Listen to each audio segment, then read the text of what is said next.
Hello everyone and welcome back once again for the sessions of summaries. आज हम जो discuss करने वाले हैं वो क्लास 10 की इंग्लिश की जो फर्स्ट फ्लाइट बुक है उसकी पोएम द ट्रीज की समरी रहेगी। Let's begin our session with an introduction. It is a highly symbolic poem given by Adrienne rich.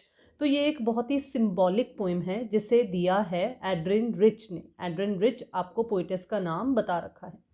In this poem, the poetess has used the trees as a metaphor to represent women. तो इसीलिए इसे एक symbolic poem कहा गया है क्योंकि इस poem में जो ट्रीज हैं वो किसको रिप्रेजेंट कर रहे हैं, वो वुमेन को रिप्रेजेंट कर रहे हैं। अगर हम डिस्क्रिप्शन की ओर आगे बढ़ें तो देखो पोएम कैसे शुरू होती है।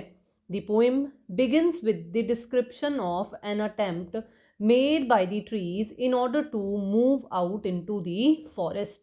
देखो मैं सबसे पहले आगे बढ़ने से पहले आपको एक बात कह देना चाहूँगी कि मैंने ये जो पोइम की समरी है वो द ट्रीज़ के पॉइंट ऑफ व्यू से ही एक्सप्लेन की है, लेकिन एक रिक्वेस्ट करना चाहूँगी कि आप हर एक लाइन को काइंडली कोरिलेट करके देखिए विमेन के साथ, ताकि आपको मीनिंग और भी बेटर तरीके से क्लियर हो। वैसे डिस्क्रिप्शन बॉक्स में मैंने लिंक दिया है इसकी लाइन बाय लाइन एक्सप्लेनेशन का। अगर आपने अभी तक वो नहीं सुना है तो उसे ज़रूर सुनिए ताकि आपको अच्छे से ये पोएम क्लियर हो। तो अब बढ़ते हैं कि डिस्क्रिप्शन की ये पहली लाइन हमें क्या कह रही है। ये लाइन हमें ये कहती है कि इस पोएम की शुरुआत इस तरीके से की जाती है जिसमें पोएटस हमें ये बता रही हैं कि जो ट्रीज़ घर के अंदर हैं वो एक अटेम्प्ट कर रहे हैं, वो एक कोशिश कर रहे हैं ताकि वो बाहर निकल सकें और बाहर वो फॉरेस्ट जो ट्रीलेस है, जहाँ कोई ट्री नहीं है। क्यों? क्योंकि इंसान डिफॉरेस्टेशन करता चला जा रहा है। या अगर हम विमेन से कंपेयर करें तो मतलब उभर कर आता है कि वो विमेन जो शैकल्स में, जंजीरों में जकड़ी हुई हैं, वो अपने आप को आज़ाद करने की कोशिश कर रही हैं। सो आगे बढ़ते हैं। आगे है the forest seems to be empty, birds and insects are shelterless without them, the sun's rays reach the earth easily, they do not create any shadow. तो ये जो डिस्क्रिप्शन है वो हमें क्या बताता है कि जो फॉरेस्ट हैं ट्रीज़ के बिना वो खाली लग रहे हैं। बर्ड्स और इंसेक्ट्स जो कि अपना शेल्टर, अपना घर ट्रीज़ पर ही बनाते हैं, ट्रीज़ में ही बनाते हैं, तो वो भी उनके बिना शेल्टरलेस प्रतीत हो रहे हैं। जो सूरज की किरणें हैं वो अर्थ पर बिना किसी रुकावट के सीधा आ रही हैं। क्यों? क्योंकि पेड़ नहीं हैं, तो इसलिए किसी तरीके की कोई शेडो क्रिएट नहीं हो रही है, बीच में कोई ऑब्स्टिकल नहीं है जो एक शेडो क्रिएट करे। जब पेड़ ही नहीं है तो सूरज की रोशनी बिना किसी रुकावट के सीधा धरती पर ही आ रही है, कोई शेडो क्रिएट नहीं कर रही है। Poet's says that the attempt so made will make the forest full of trees by the morning. तो अकॉर्डिंग टू द पोएम अगर हम समझें तो पोइटस हमें यहाँ पर ये कहती हैं कि ये जो कोशिश पेड़ों के द्वारा की जा रही है, उन पेड़ों के द्वारा की जा रही हैं जो घर की चार दीवारी में कैद हैं, उनकी इस कोशिश के चलते हुए नेक्स्ट मॉर्निंग तक क्या होगा कि जो फॉरेस्ट है वो फुल ऑफ ट्रीज हो जाएगा, ट्रीज से भर जाएगा। आगे बढ़ते हैं। She further says that the roots of the trees are making hard efforts to separate themselves from the floor of the veranda. तो फिर से पॉइंट के अकॉर्डिंगली कि जो जड़ें हैं पेड़ों की, जो घर में हैं, घर के बरामदे में हैं, विरांदा में हैं, वो क्या कोशिश कर रहे हैं? वो अपने आप को अलग करने की कोशिश कर रही हैं।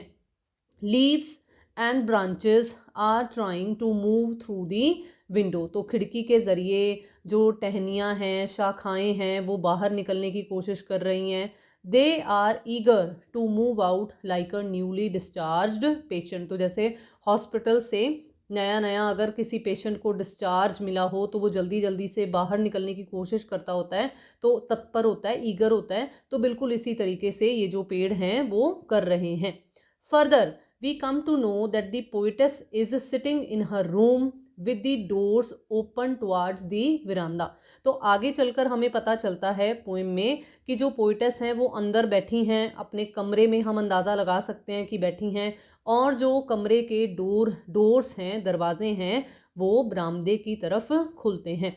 शी इज़ राइटिंग लेटर्स, तो लॉन्ग लेटर्स हमारे पास जिक्र था पोइम में, तो वो लेटर्स लिख रही हैं। She does not mention anything about the departure of the trees, जो पेड़ जा रहे हैं, बाहर जाते हुए उन्हें प्रतीत हो रहे हैं, वो ऐसा कुछ भी मेंशन नहीं करती हैं अपनी लेटर्स में।